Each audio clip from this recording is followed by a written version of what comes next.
how quickly we can rebound and continue to supply is really our daily challenge.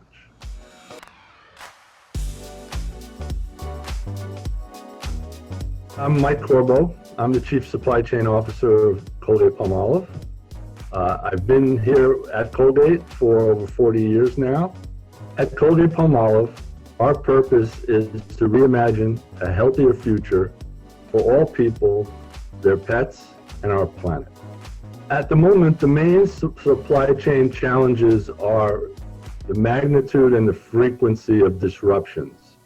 They're not planned, whether it's a government intervention, a business intervention. They come frequently, without warning. At Colgate-Palmolive, we have a very detailed sustainability program that goes through all aspects of the company. Within our supply chain, we are looking to eliminate waste, reduce our usage of energy to drive our carbon footprint to net zero. I think the future for Colgate-Palmolive is very bright.